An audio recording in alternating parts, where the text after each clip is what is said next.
Welcome to 4C Radio. We're broadcasting from the central campus of Christ University, Bangalore. 4C Radio is brought to you by the Department of Media Studies at Christ University. For all those who are looking for a platform that focuses on communities, commons, climate, and communication, this is the place to be. What's more, this station is run by a diverse community of students and dedicated faculty members.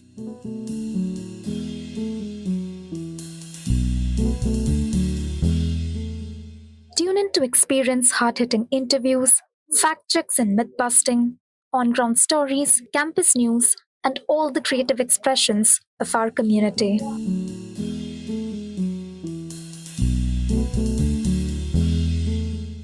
Bangalore is a busy city. From early morning to late night, this city, and with it, its dreams, moves mostly on its 2 and 3-wheelers. For a long time, bike taxis weren't just a convenience, they were a lifeline. However, earlier this year, the Karnataka government banned bike taxis across the state. This included popular platforms like Rapido and Uber. For commuters, it meant longer walks, higher fares, and fewer transport choices. For riders, it meant loss of income and uncertainty about livelihood. Though safety of commuters and legality of such system may have been the cause for the ban, for many, it has become a struggle for various reasons. Student journalists Rishika and Abidan explore how a policy change brought daily life to a halt for thousands across Bangalore.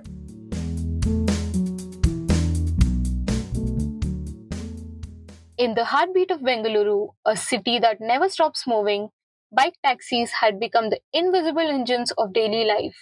For thousands of commuters, they weren't a luxury, they were a necessity. A tap on an app, spend 50 to 100 rupees, and you're on your way to class, to church, to family, and to work. But earlier this year, that freedom stalled. The Karnataka government banned bike taxis, including Rapido. What followed was not just a policy shift, it was chaos, confusion, and loss. The decision was framed around safety and legality, but for many, it felt like the system was punishing the poor for simply trying to move. Before the ban, bike taxis played a major role in Bengaluru's everyday commute. Rapido alone had over 1.2 lakh registered riders in Karnataka, conducting nearly 20 lakh trips every week. And suddenly, thousands of riders disappeared from the roads. Joshua, a student living in Bangalore, used Rapido often for church, to visit family, or just to save time. Now every trip demands recalculation. What was once a short ride is now a long walk. It is becoming expensive during Sundays also. Instead of going to the church which I go, I am changing my plans to going to another church which is nearer so that I can walk. So I cut my expenses. For Elvis, who is also a student, bike taxis weren't optional. They were essential. He used to combine a bus ride with Rapido to reach college on time. Since the ban, he's spending more, waiting longer, and reaching late. So I used to come halfway through bus and then I can take an Rapido. So at least I could reach college on time. Elvis now travels by bus, but with fewer buses since the ban. He finds autos too expensive as drivers charge random fares. But for my route, I see that, the frequency of the bus that directly come to college, they've reduced it since the Rapido ban. And even these auto people, they have become more arrogant. This raises serious questions about the government's concern for the public, as the taxi ban and reduced bus service impact daily commuters. The bike taxi ban has also placed auto rickshaw drivers in complicated position. Once seen as competitors to Rapido drivers, many auto drivers are now facing challenges of their own, legal, financial, and professional. Bengaluru has nearly 1.94 lakh registered auto rickshaws, with an estimated 25,000 unlicensed ones still operating on city roads. Since the crackdown began, the Transport Department has filed over 260 cases and seized nearly 100 autos for overcharging, refusing rides, or violating permit norms. Auto driver Taj talks about the difficulties they are facing these days. ತುಂಬ ಕಷ್ಟ ಇದೆ sir ಆಟೋದವ್ರದ್ದು. Now, because of all this tension, even we auto drivers are facing serious challenges. We're being unfairly targeted and fined. Even when we're following all the rules, wearing our uniforms, carrying valid documents, everything.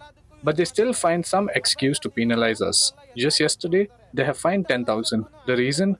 Apparently, we're not allowed to accept bookings through apps like Ola, Uber, Namayatri, or Rapido. At the same time, we're not even allowed to pick up passengers the traditional way directly from the road.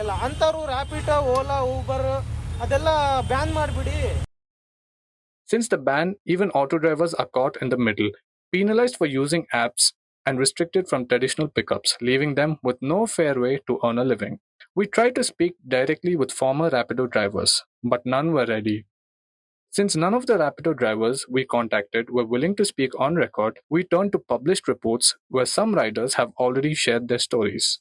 One such voice is Mohammed Irfan, a former Rapido driver who spoke to the News Minute. And he said, I used to earn 1,000 to 1,200 daily riding for Rapido. After the ban, it dropped to 300 to 400. I had to send my wife and kids back to the village. I can't survive here anymore. Another perspective came from an anonymous Rapido driver quoted in a report by India Spent. His words reflect the helplessness many riders feel when caught between legality and livelihood. And he says, I know Rapido wasn't technically legal, but for many of us, it was the only way to feed our families. Why punish us when the government failed to regulate us? These aren't rare voices. They represent the reality of thousands who now sit idle, not because they want to, but because they're not allowed to work. As the state works through the legal and policy issues, commuters are still adjusting. Some are walking more, some are paying more, and many are just waiting for clarity. For the thousands of workers who once kept the city moving, one question remains. Will there be a place for informal workers in the future of urban transport? At the end of the day, mobility in a city like Bangalore is more than just getting from one place to another. It's about having options that are safe, affordable, and practical. As the city adjusts to new rules and realities, one thing is clear. Unless affordable and efficient public transport is made available, people will continue to struggle. For us students, getting to college may be an uphill task, but when we are here, our campus life takes over, and how. And we would like to share what is keeping us on our toes these days. Christ University's central campus is currently abuzz with preps for two annual events, Darpan and the Pedagogic League, which brings students together in a celebration of creativity and competition. College events aren't just a break from routine, they're where memories are made, friendships are formed, and campus spirit comes alive. Student journalists Kale Steffy Christina and Shajol Vishaji tell us the story behind these events. At Christ University, the academic year doesn't just start with books, it begins with Darpan, which means reflection or a mirror. It is a platform where art finds a stage, sound finds echoes of music, and expression finds action. Darpan started on July 9th and is on till the 26th of July.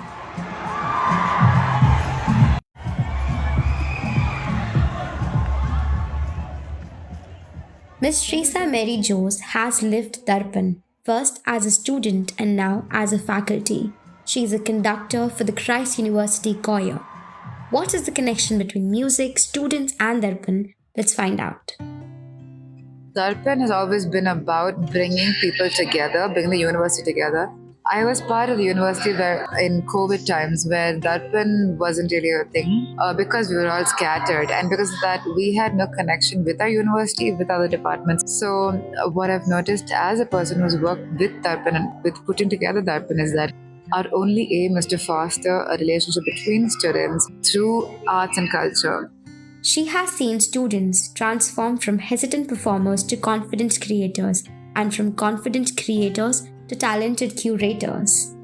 The students are pretty aware that the stakes are high for Darpan, mostly because we do end up making the cultural team that represents the college through this, but also they know the caliber of the students that perform here. They know that if they're not the best, they're not gonna feel very happy with their performance. But that forces them or pushes them to drive themselves as much as they possibly can, which puts out great standards out there. And a lot of these teams, even if they're not the first and second team, they end up being great musicians.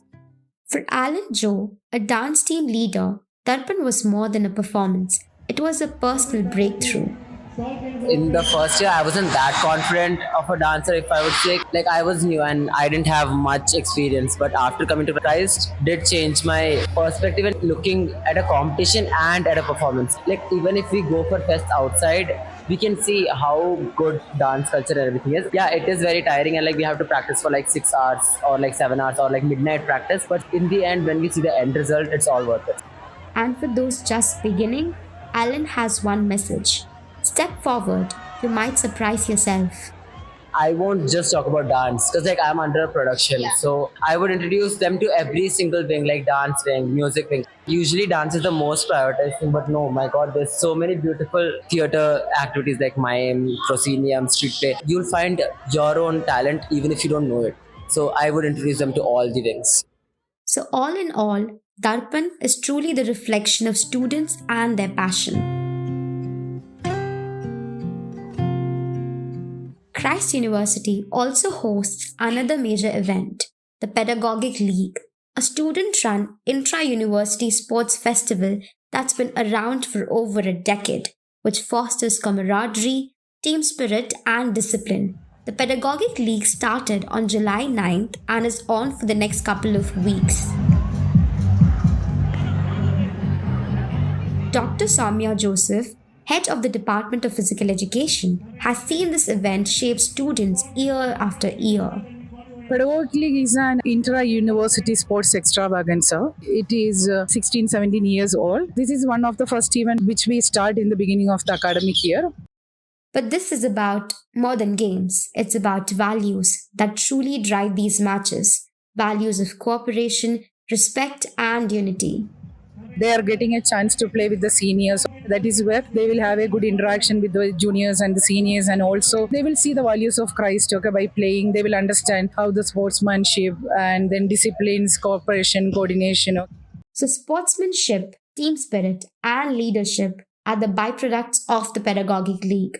One of the students who embodies that spirit is Prateek Madaya, the University Student Council representative for sports and captain of the hockey team. Carrying the flag did mean a lot to me, obviously. That sense of responsibility increased in me when I was carrying the flag. For me, that flag is all about responsibility, and I feel really good carrying the whole flag and leading the whole battalion, so it was very nice for me. For Prateek, leadership isn't just about performance, it's about having your teammates' backs. Support them in however the way you can. Support meaning do a mistake, it's fine. You correct them, do well, they'll do well. And then make sure your boys are safe. Wherever you go, you don't let your boys down. To sum it up, Darpan and the Pedagogic League are not just platforms where we compete, but the platform where we celebrate who we really are and each other as well.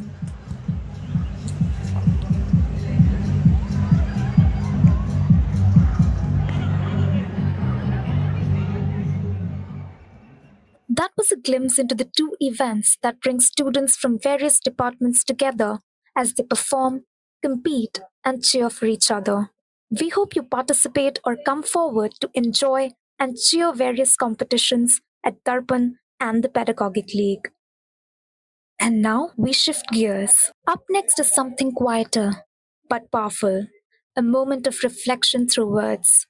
We present to you writer and poet Sathvi Bhatt, a multimedia journalism student. In the hustle and bustle of life, I think a lot of us yearn for places that are abodes of quietness, and we get to think and we get to have that creative expression and thought in these spaces. And I wrote this poem when I was standing in one of these places about what it means to me. So here it goes. It's called Words for Sale. In a bookstore hidden in plain sight at the edge of time, clocks chirp at intervals of ages of toddlers as a paradigm. A scent of pine and coffee wanders in the air. Invisible wisps of musk and memories linger in your hair.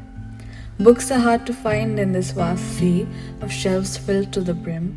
Pages of contrasting images are adjoined at the limb. Plato and Socrates share a shelf, while Monet and Van Gogh gaze at what could have been.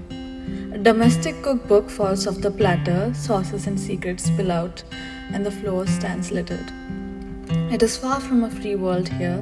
Pages are pushed into categories of one's spree. Some you bargain for an arm and a limb, while others could be traded for a piece of string.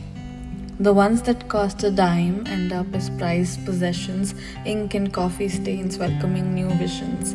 Page markers, once pressed, pondered, and folded, words blurred from spilled tea, surely enjoyable once decoded. You'll find words for sale here, begged, borrowed, and begotten. Centuries of the same thought are now condensed into neatly threaded weaves, but this bookstore leaves no stone unturned. It does not even condemn thieves. And I have another piece. This is something that I wrote while noticing certain things that happen around the city, on the streets. It's called Slumber. Sleep seldom arrives on beds. Sleep arrives on steaming hot sheets of tempo trucks. Sleep seldom arrives on soft silky pillow covers and heat-pressed sheets. Sleep arrives in short durations of 10s or 20s on a dried pile of leaves. Sleep seldom arrives under the sound of quiet rain. Sleep is often found drenched in the corner of a park bench. Sleep seldom arrives welcome and wished on. Sleep arrives for some, met with disdain. That was Words for Sale by Sathvi Bhatt, a reflection on books, memory, and the quiet magic tucked behind the shelves. A reminder that sometimes the most powerful journeys are the ones we take with a single line of verse.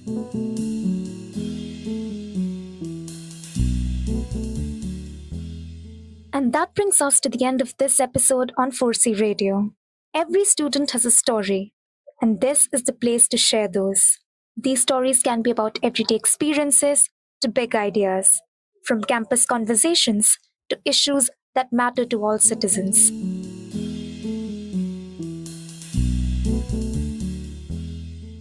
This episode was edited by Aditya Srinivas and illustrated by Vernika Singh.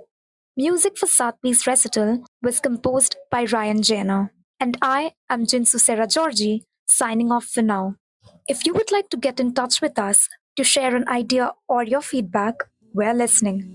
Reach out to us through the official handles of the 4C Media Hub. Until next time, stay curious, stay connected, and keep listening.